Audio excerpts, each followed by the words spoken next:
directamente en práctica, ¿verdad? Entonces, pero para conocer un poquito del vino, les subí 3 documentos, que es Historia del Vino, Diferencias del Vino entre Europa y América, porque son dos de las dos áreas muy preponderantes de producción de vino, la parte europea y la parte de América. Recordemos que en la parte de América tenemos vinos desde Canadá hasta la Patagonia, o sea, es completamente toda América la que produce vino y pues en Europa pues la mayoría de las regiones son las productoras, en casi la mayoría de regiones de la parte europea son proveedoras de vino. También vamos a ver qué es el vino y el día de mañana les voy a estar subiendo las principales variedades de uvas o de cepas como tal para que ustedes las puedan tener como referente a eso. Luego de eso vamos a ver producción, elaboración, perdón, crianza, barricas o toneles, que ya sabemos qué es, la importancia del corcho y por último las catas del vino y los sentidos, pero eso vamos a ver solo la sí que lo teórico y pues ya en su momento vamos a ver la parte práctica cuando volvamos. Esperemos que sea pronto o en su momento. Entonces ahorita vamos a ver en sí qué es el vino antes de entrar a su historia. Entonces, el vino pues viene o está producido de uva, como todos sabemos, aunque también encontramos que vino de durazno, vino de estos, esos no son vinos, el vino se denomina como vino a la fermentación de la uva para poder extraer el vino como tal. Entonces, el vino está hecho de la uva, o nosotros también lo conocemos como la vid, Lavid, la vid, que va a ser la cepa. La vid es una planta leñosa, vivaz y trepadora que está compuesta de raíz, tronco, ramas o sarmientos, también a las ramas se les llama sarmientos, y hojas. Está agrupado por granos o uvas agrupados en racimos que pertenecen a la familia de las vitáceas. Entonces, la vid son racimos de uvas que están conformados están en racimos. Entonces, para entender, porque vamos a encontrar durante todo esto, durante estos documentos vamos a encontrar mucho la palabra la vid. Entonces, para que no nos perdamos qué es la vid, entonces la vid es la cepa o es la planta leñosa, vivaz y trepadora compuesta de raíz, tronco, ramas o sarmientos y hojas y granos de uvas agrupados en racimos. Eso es la vid. Entonces, la vid es una planta que va a ser muy resistente y capaz de adaptarse a temperaturas diferentes. Generalmente se adapta desde los menos 15 grados Celsius hasta los 42 grados Celsius. Entonces, si se dan cuenta, la vid o la planta de la vid se puede adaptar a temperaturas muy bajas y hasta temperaturas también un poco calurosas. Entonces, la vid es muy amiga del sol y de suelos alcalinos. Y esta generalmente se produce o se da en tierras arenosas y arcillosas. Entonces, en los suelos que se da esta planta o la vid, son suelos que no van a que no le dan, que no son húmedos, sino son suelos básicamente secos, muy, muy, muy secos. Los vinos de América, digamos en Estados Unidos, en la parte de California, son suelos muy secos, arenosos. Generalmente encontramos en lugares que son un poco casi desérticos Entonces, si se dan California. California, efectivamente encuentran parte, los viñedos de California generalmente están en lugares casi desérticos. Entonces encontramos esta parte. Los productores más grandes de vino de la vid en el área de América encontramos que Estados Unidos, México, Chile, Argentina, Perú y Uruguay. Entonces son de los lugares más preponderantes que producen este producto en el área de América.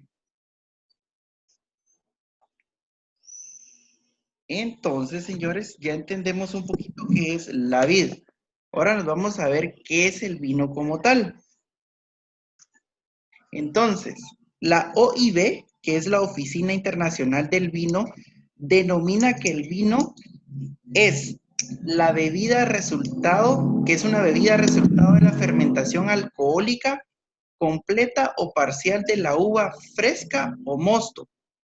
Entonces, si en su evaluación encuentran qué es el vino, es el resultado de la fermentación alcohólica completa o parcial de la uva fresca o del mosto. Esto lo dictamina, vamos a ver, esto lo dictamina la OIB, que es la Oficina Internacional del Vino, y es aceptada por la mayoría de las entidades que producen vino. Entonces, como les mencionaba anteriormente, el vino procede solo sí de la uva, no de ningún otro tipo de fruta.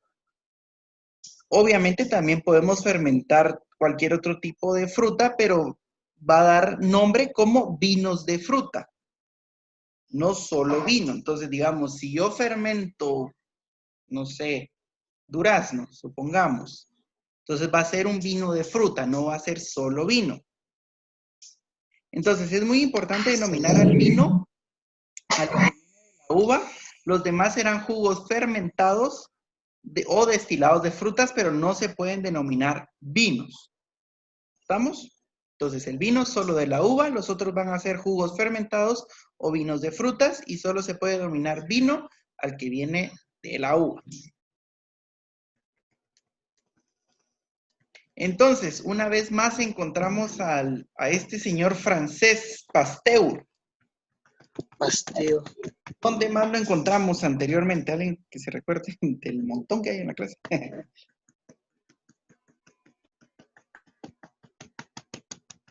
A Luis Pasteur, ¿dónde lo encontramos? Antes mencionado. ¿En qué licor, Dorian? ¿Ah? ¿En qué licor antes fue mencionado Luis Pasteur? ¿No se recuerda? No me recuerdo. Coñac, no. Coñac, así es. Sí, coñac. Sí, Luis Pasteur es muy mencionado durante los procesos de elaboración de licor, ya que él estudió mucho los procesos de elaboración de los licores. Entonces, el investigador Pasteur estudió la composición del vino hace más de 160 años. ¿En qué parte lo estudió? A partir del fenómeno de la fermentación del mosto de la uva producido por unos microorganismos denominados hongos o levaduras. Entonces él estudió la fermentación que provocaba que la uva se fermentara y provocara hongos y los hongos se comieran el azúcar y provocaran el alcohol. Entonces esa fue la parte de investigación que hizo este señor Pasteur. Entonces, dice que de las cepas se adhieren al ollaje de la uva y al mezclarse con el jugo provocado da ese fenómeno. Entonces, el fenómeno que él estudió prácticamente fue de los hongos se juntaran con el ollaje que se adherían a la uva y que esto se lo comiera prácticamente y provocara que los azúcares se convirtieran en alcohol. Dentro de los componentes del vino, el vino realmente, aparte de ser una bebida con licor, prácticamente tiene muchos beneficios hacia la salud, porque dentro del vino se han encontrado más de 300 componentes, muchísimos componentes, y entre el que más predomina es el agua, que tiene un 85-90%. Entonces el vino está elaborado entre un 85 y 90% de agua. Entonces, siempre es muy importante este proceso de elaboración y en la parte del vino, digamos que es muy importante la parte ¿cómo se llama? De siembra y cosecha, en que sean lugares agradables para la planta para que podamos tener un vino de mejores condiciones. Entonces, ¿qué componentes del vino encontramos? Complementos vitamínicos, encontramos vitamina B1, que es la tianina, vitamina B2, que es la riboflavina, B3, ácido nicótico, y B6, pirodixina. Esos digamos que son los más importantes. Encontramos ácido tartárico, láctico, melaico y acético. Dentro de las azúcares encontramos glucosa, sacarosa y fructosa. Dentro de los alcoholes producidos por la fermentación encontramos glicérico y el glicerol. Dentro de las sales encontramos sales de sodio, potasio, magnesio, fósforo y azufre. Oligolamentos tales como el flúor, bromo, yodo, silicio y plomo. Las sustancias que nos dan sabor, color y aroma van a ser por producto de los taninos o tánicos. Entonces encontramos varios taninos. Y también encontramos sustancias nitrogenadas como los aminoácidos, proteínas. Entonces encontramos que tenemos bastantes aminoácidos y proteínas dentro del vino. Y por supuesto, el resto de sustancias o componentes son volátiles, aromáticas, que van a ser más de 100. Son más de 100 de sustancias volátiles y aromáticas que encontramos en el vino.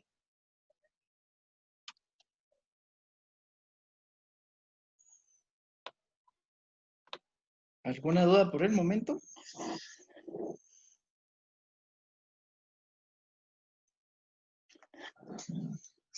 ¿A qué se refieren con sustancias volátiles? Volátiles, Inflamable. flamables, muy pocas, porque recordemos que los grados alcohólicos que tiene un vino no nos provoca que sea algo que nos provoque combustión, ¿me entiende? Que sea flamable, sino que me refiero a sustancias volátiles, más que todo a los aromas que vamos a encontrar por parte de la uva que nos proporciona. Oh, Así es, ¿verdad? gracias. Bueno, entonces ya vimos un poquito qué es el vino, a qué nos vamos a introducir directamente. Entonces, como les decía anteriormente, nosotros en el vino tenemos vinos europeos y vinos de América. ¿Cuáles son los mejores o cuál es el que cuál es el que usted prefiere? El que más le guste, ¿verdad? ¿Cuál es la mejor cerveza? La que a usted más le gusta. De igual manera, en el vino, ¿cuál va a ser el mejor? El que a usted más le guste. Entonces vamos a encontrar diferencias entre Europa y América. ¿Cuáles son estas diferencias? En Europa, la elaboración del vino se prima a la tradición, lo que siempre se realizó. La elaboración va a ser muy tradicional, mientras que en América tenemos nuevos procedimientos y se agrega la innovación para la forma de elaboración. O sea, ya se introduce muchísima más maquinaria, ya es un producto más mecánico, en el momento de la elaboración. Por supuesto, no todos, pero la mayoría sí. En Europa los vinos siempre se van a llamar según la región de procedencia. Digamos, Rioja, Ribera del Duero, Burdeos o Borgoña. Entonces, el vino en Europa se llama según la región donde se elaboró. La diferencia es que en América se va a llamar por la variedad de uva. Va a ser un Cabernet, un Chardonnay, un Malbec, un Pinot Noir, un Pinot, un Riesling. Entonces, diferencia entre el nombre entre Europa y América. En Europa va a ser por la región que se elaboró y en América va a ser por la variedad de uva o cepa que se utilizó. Entonces, otra de las diferencias entre Europa y América es que en Europa la meta de producción es la expresión territorial. O sea, ¿cuánto vamos a realizar? La cantidad de territorios sembrados que tengamos. En América va a ser la calidad de la fruta, o sea, de la uva. Digamos, si yo tenía 1.500 hectáreas sembradas, pero de las 1.500, solo 500 pasan la prueba, entonces solo voy a producir 500, mientras que en Europa yo quiero producir 1.500 hectáreas, las 1.500 hectáreas voy a sembrar y eso voy a producir. En Europa encontramos que se prefieren métodos antiguos y tradicionales, mientras que en América pues ya introducimos nuevas tecnologías para la producción, más maquinaria. En Europa ya en cuestiones de gustos encontramos gustos más sutiles, poco afrutados, mientras que en América preferimos aromáticos y frutales. Y eso es muy cierto. Nuestros vinos de América, nosotros aquí en Guatemala tenemos un tipo de vino, no es el mejor, aclaro, primero Dios lo vayamos a conocer, pero nuestros vinos son más que todo afrutados, son puro jugo de frutas. Y digamos, si ya nos vamos a vinos mejores producidos, California, que es el más fuerte de Norteamérica, y Chile, que es el más fuerte de Cono Sur, encontramos que sí son sabores más afrutados, mientras que los europeos son sabores más sutiles y encontramos más sabores y aromas a tierra. En Europa, las zonas de cultivo son pequeñas y fijas. ¿Por qué? Porque, digamos, según la región, así va a ser el tipo de vino y van a ser más pequeñas. En América son amplias y flexibles. Digamos, aquí tenemos sembrado, entonces es más flexible. Puedo sembrar en las faldas del volcán, puedo sembrar en Zacapa, es más flexible, mientras que en Europa sí es muy específico el lugar donde se va a realizar. Otras de las diferencias, en Europa, esto es muy cierto, también se considera un arte la producción del vino. ¿Por qué un arte? Porque es más artesanal. Las producciones de vino son más artesanales. En América se considera una ciencia la producción del vino. ¿Por qué? Porque ya utilizamos muchos métodos nuevos e innovaciones y tecnologías, entonces se introduce mucha gente que estudia la ciencia de la vinocultura. Entonces hay mucha diferencia. En Europa se evita la intervención en el proceso del vino. Realmente la intervención va a ser muy poca en el proceso desde la siembra hasta la venta, mientras que en América se interviene en todo momento en el proceso, se controla el proceso de la elaboración del vino. ¿Por qué? Porque estamos introduciendo maquinaria y equipo nuevo para la producción. En Europa se decanta el vino con método de candela. Decantar es ver los colores prácticamente, ver el color del vino, mientras que en América... ¿Perdón? No sé qué está pasando con mi teléfono o qué toqué, pero no escucho nada. ¿No escucha nada? Silencio los tubos, Marcelo. Voy a silenciar los audios.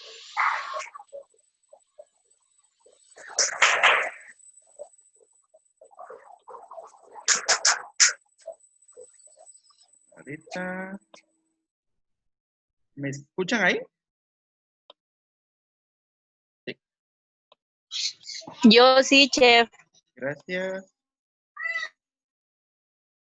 Bueno, vamos a proseguir. Ya no nos queda mucho de esto. Entonces, como les decía, permítame un segundo.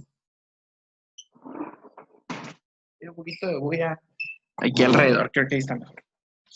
Entonces, como les decía anteriormente, en América la decantación va a ser con linternas con la mayor naturalidad posible. Entonces, la decantación les voy a hacer un video cómo se realiza método europeo y método americano, para que podamos entenderlo un poquito mejor. En Europa se mezcla lo justo para la producción, se cultiva en lugares indicados, las cepas son plantadas de forma racionalizadas. Era lo que les decía. Territorios pequeños, territorios exactos, ya digamos, solo voy a producir en Burdeos, entonces solo ahí voy a sembrar.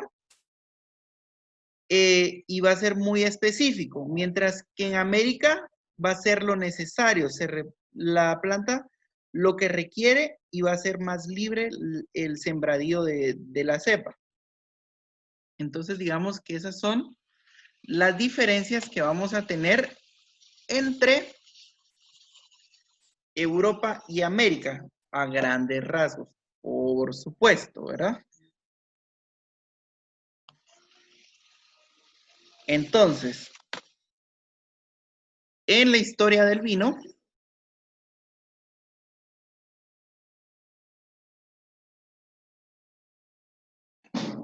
vamos a ver. El vino.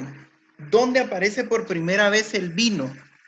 Generalmente teníamos la duda que se aparecía en Egipto, que se aparecía en Europa, que se aparecía acá, pero realmente el vino aparece por primera vez en Asia Menor, la región china. En las regiones cercanas al Mar Caspio y Mar Negro, donde también aparece por primera vez vestigios de viñas. Ya encontramos las viñas, los viñedos, entonces ahí es donde aparece por primera vez el vino. Estamos hablando de 12.000 años antes de Cristo, según las pruebas, las hojas, sarmientos encontrados en fósiles, o sea, que hay referente, encontramos escritos donde ahí fue la primera vez en la parte asiática que encontramos el vino. En China no solo conocían el vino, sino en el año 2285 antes de Cristo ya habían reglamentado, o sea, no solo ya lo conocían, no solo ya lo producían, sino que ya habían puesto reglas para el momento de realizarlo y separaban al vino de uva con el vino de arroz, porque recordemos que, permítame,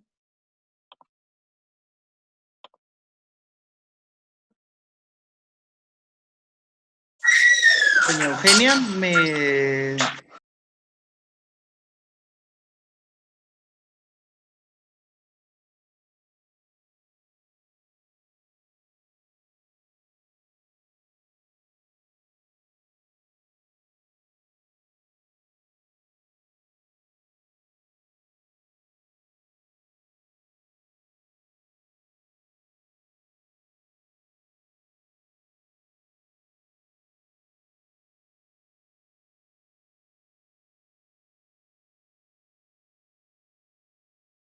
¿me escucha? Ay, no escucho nada. No nos escucha nada.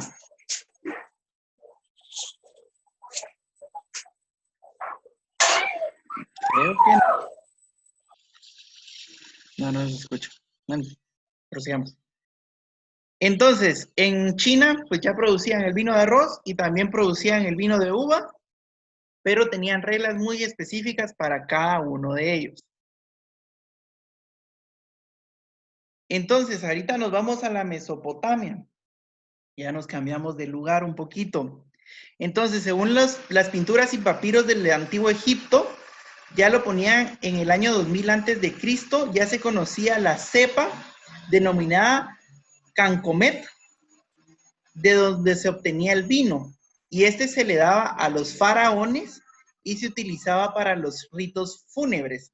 Entonces, de primero lo conocieron los asiáticos, luego nos vamos a la Mesopotamia, donde se encontraba la Mesopotamia. ¿Cuál es? Es el actual Irak, ¿verdad? O sea, si queremos como ubicarnos en el mapa, Mesopotamia es lo que viene siendo ahorita Irak. Entonces, y Egipto. Entonces ellos en las pinturas y en los papiros ya encontraban que había una cepa que ellos lo denominaban Cancomet, que era donde obtenían el vino y se lo daban a los faraones y lo utilizaban en ritos fúnebres. Ellos clasificaban su vino según el nombre de procedencia y hasta el comerciante que los vendía, que es lo que hace ahora Europa, de dónde proviene el vino. Entonces eso se viene viendo de 2000 años antes de Cristo, que ellos lo clasificaban con el nombre de procedencia y hasta el comerciante que lo vendía.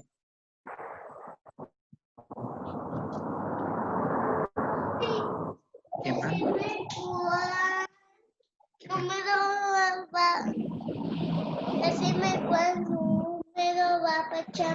Espérenme, denme un segundito, ¿sí? Ahorita le digo. Entonces, los griegos, con su expansión, pues llegaron a Italia o a la Itálica, Iberia, norte de África, forma que descubrieron los egipcios los vinos. Entonces, ahí fue donde se fue expandiendo la producción del vino. Ellos lo guardaban en vasijas de barro y ahí conservaban sus vinos durante periodos de 20 años. Entonces, ellos añejaban sus vinos de esta manera en vasijas de barro durante 20 años. Y estas pues las hacían de la manera más impermeable posible y ellos le colocaban tapones de madera, que ahora lo conocemos prácticamente como corchos.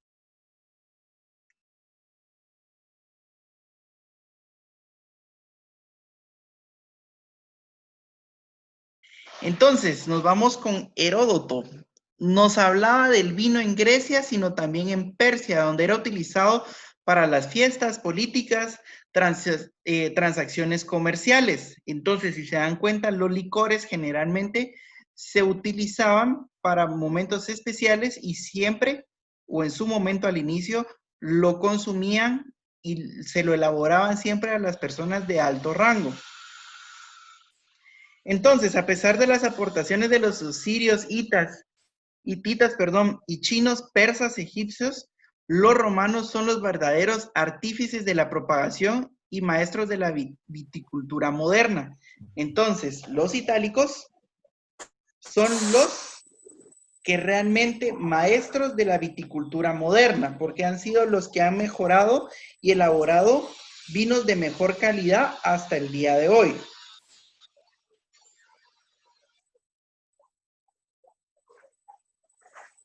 Entonces, los galos fueron los primeros en aportar la primera barrica o barril de madera que revoluciona el vino y su conservación.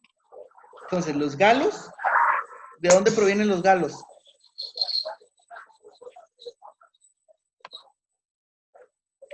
Dorian.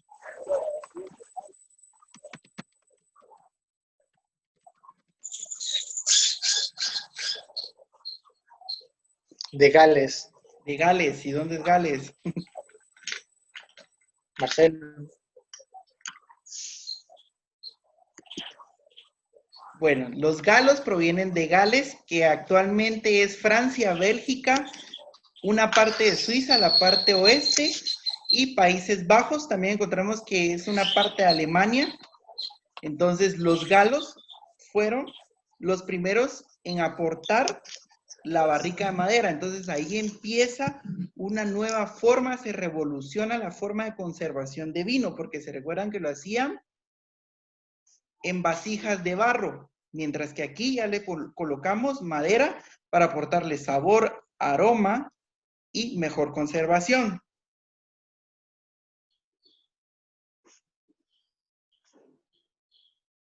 Entonces, la utilización de la barrica de madera francesa por parte de los itálicos marca un hito en la historia del vino.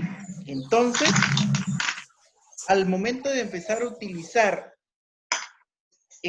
la barrica francesa, marca un hito en la historia del vino que ya viene siendo muy representante.